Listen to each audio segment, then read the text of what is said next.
When we talk about empaths reaching their breaking point, we need to understand something fundamental. The very qualities that made them vulnerable in the first place don't disappear.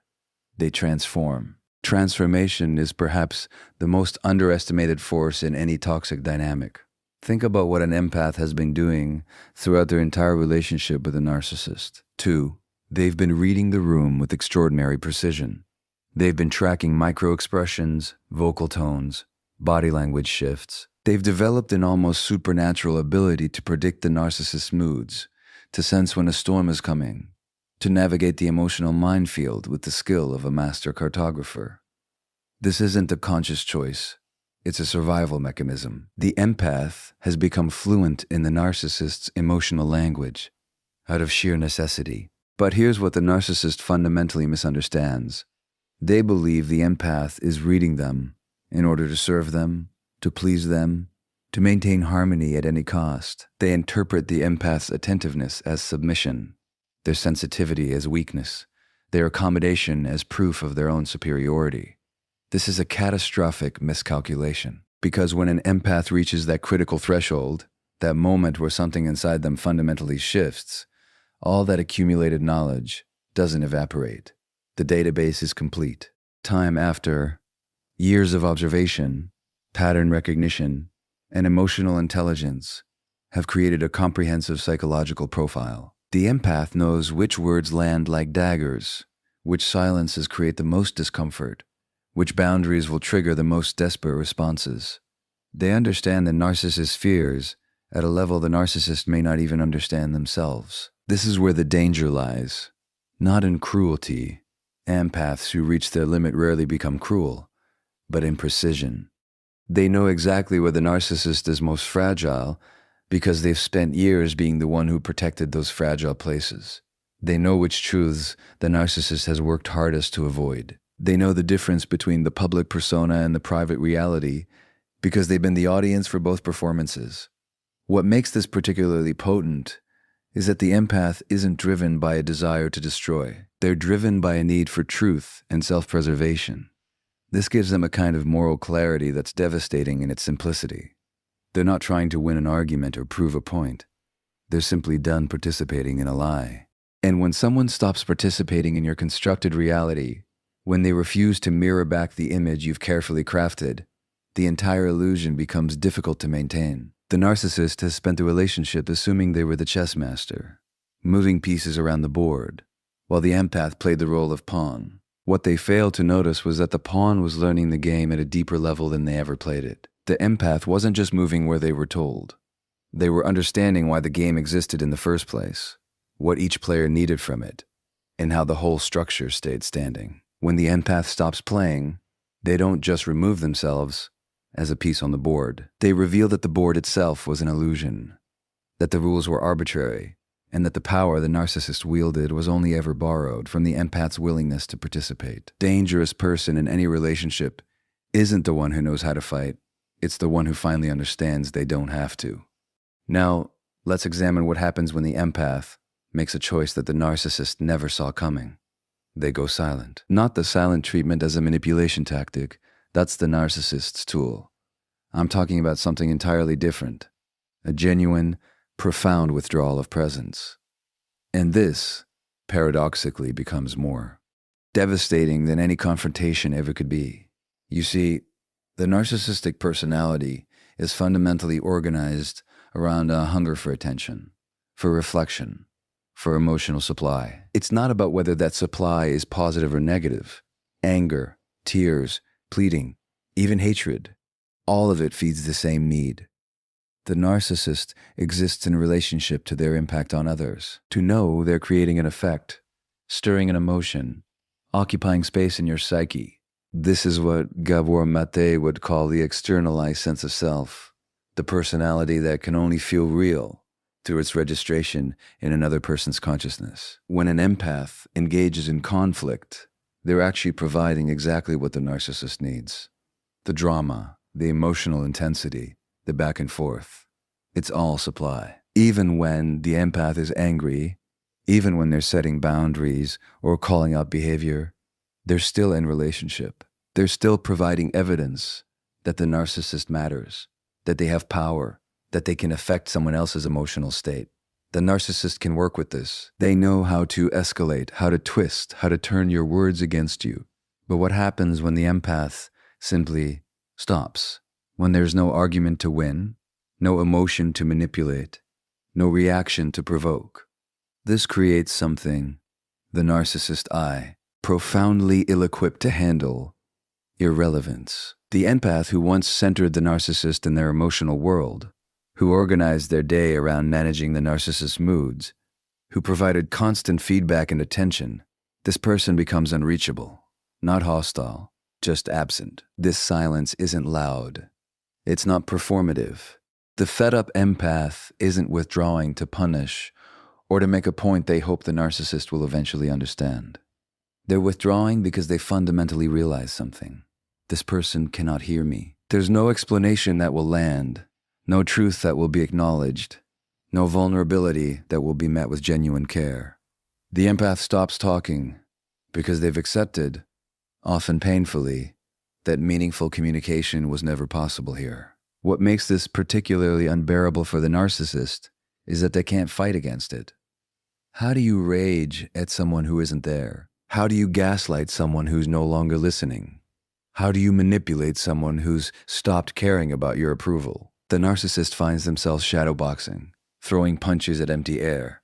They may escalate, trying to provoke a response, any response. They may love bomb, attempting to draw the empath back in. They may play victim, hoping to trigger the empath's compassion. But if the empath has truly withdrawn, none of it works. This is when the narcissist experiences something close to panic, because without an audience, without someone to validate their constructed self, they're left alone with the truth they've spent their entire life running from: the emptiness inside. The empath's presence was filling that void. Their absence exposes it. The cruelest thing you can do to someone who feeds on your attention isn't to hate them.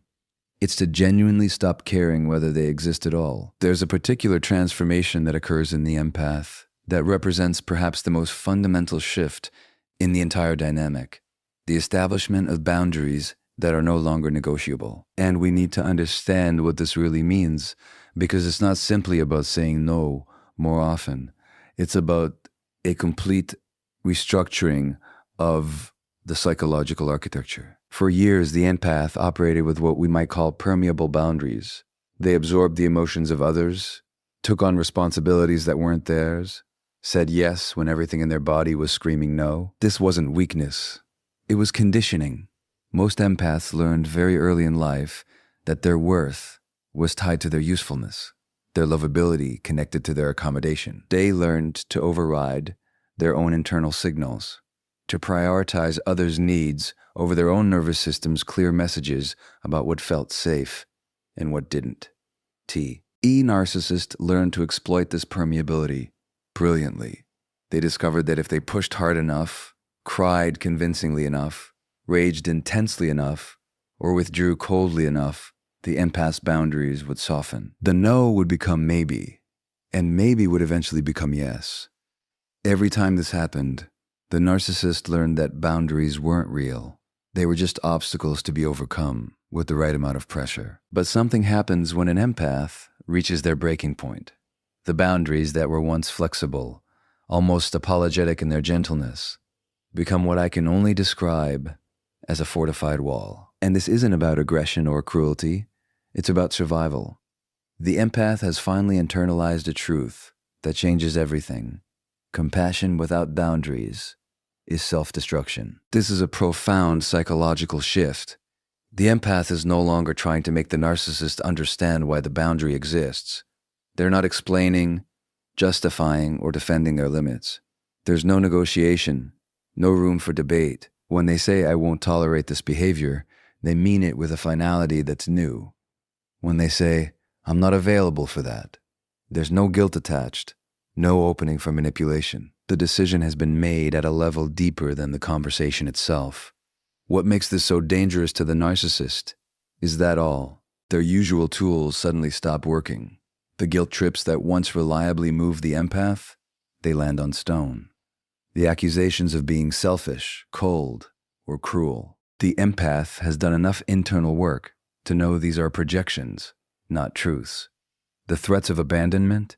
The empath has realized that losing this relationship might actually be the path to finding themselves.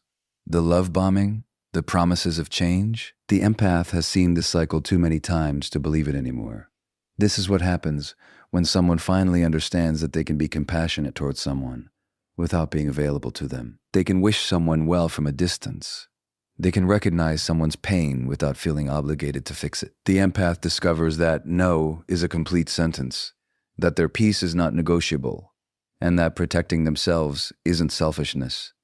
It's self-respect. The narcissist, who built their entire strategy on the empath's inability to hold firm boundaries, suddenly finds themselves facing something immovable. And because their whole relational template depends on breaking down resistance, they have no framework for dealing with a boundary that simply won't budge. They can't charm their way through it, manipulate around it, or break it down with pressure. A boundary isn't mean. It's just the place where your responsibility for yourself begins, and our responsibility for others ends. What we're really talking about here is a system.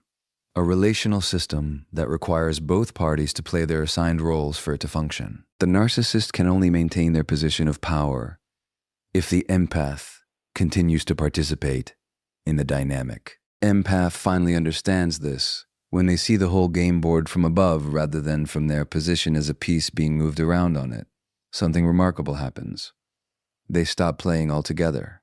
This is fundamentally different from fighting back. Fighting back is still engagement. It's still giving energy to the system.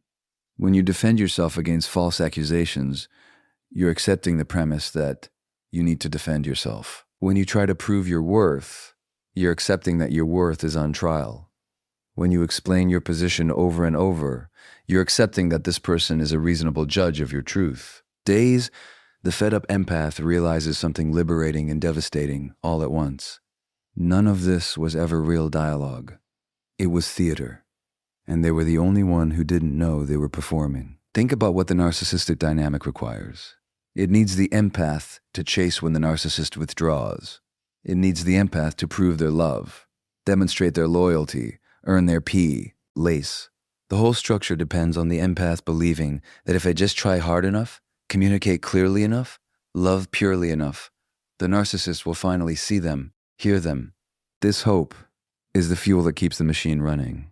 When the empath stops hoping, the machine breaks down. They're no longer chasing, so there's no chase dynamic.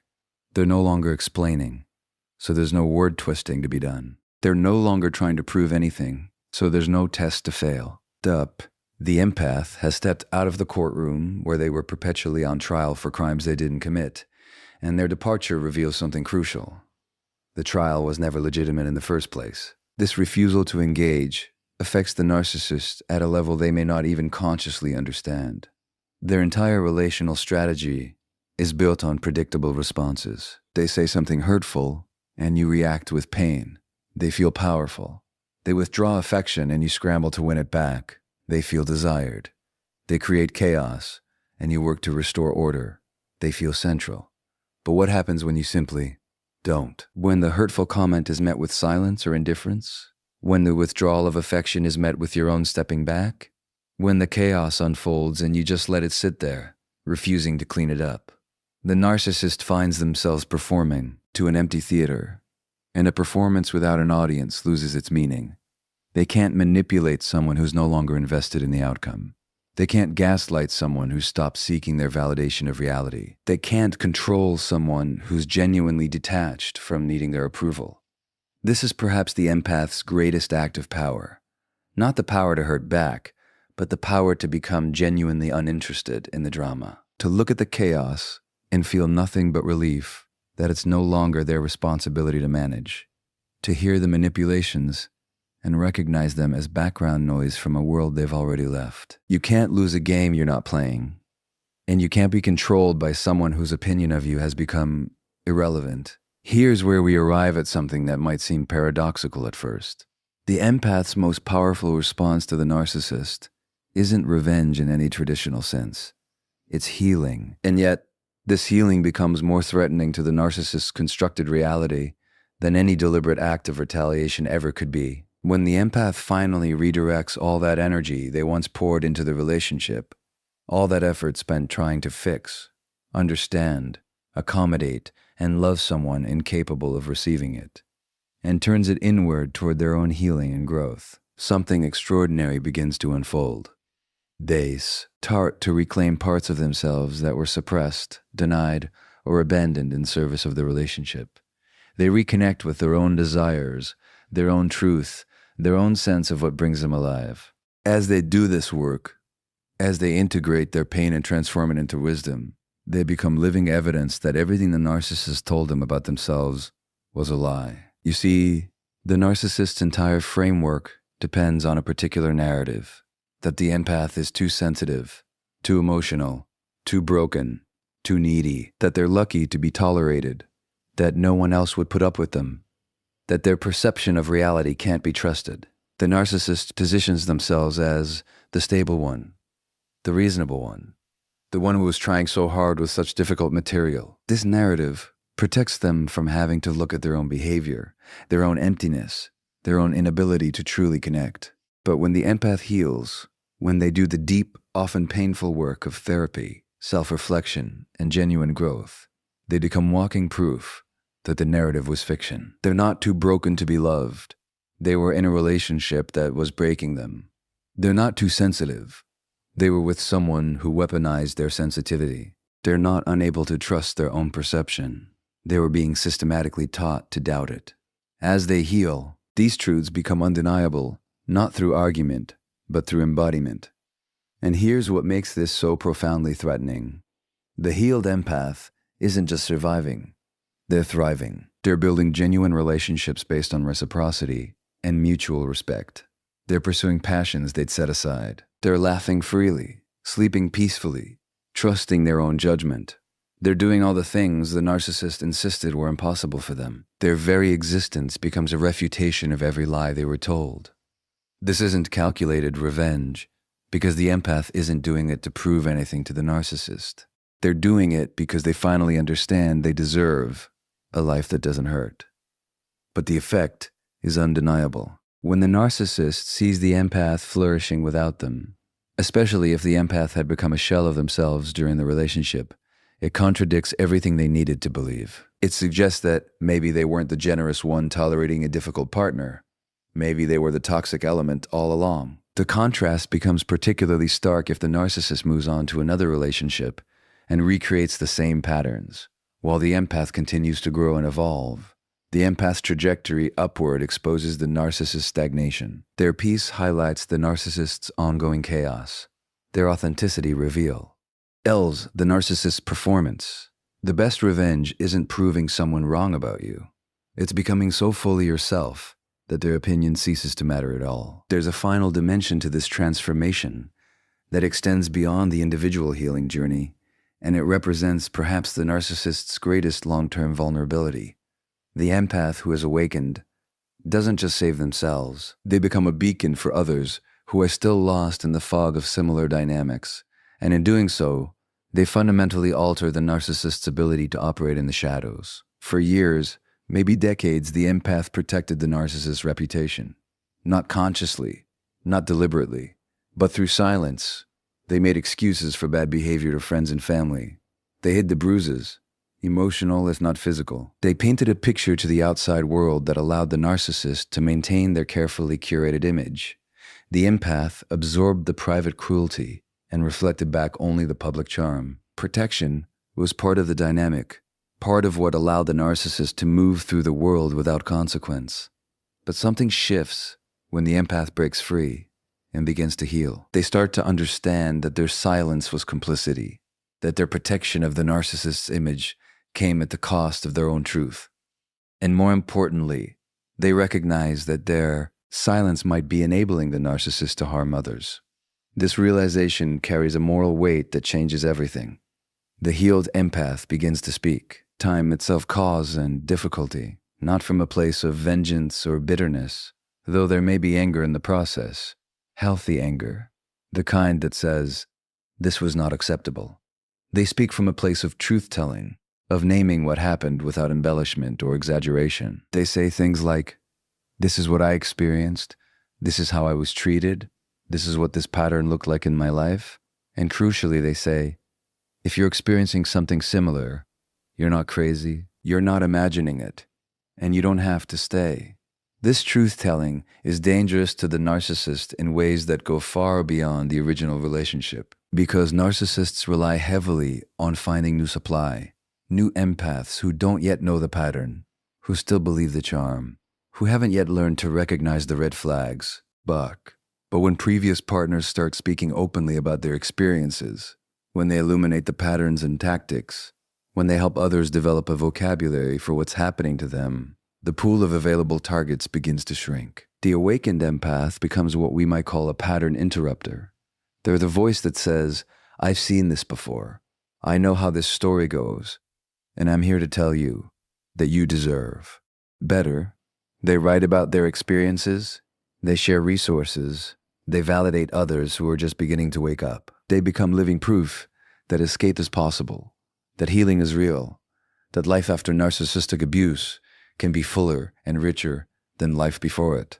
What makes this particularly potent is the empath's inherent credibility. These aren't people prone to drama or exaggeration.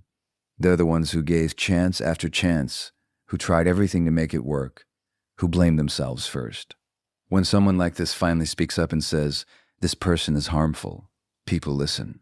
Their restraint throughout the relationship, their reluctance to speak ill of others, their demonstrated capacity for empathy, all of it lends weight to their testimony when they finally break their silence. The narcissist can survive one empath waking up, but they can't survive a community of awakened empaths lighting the way for others still in darkness.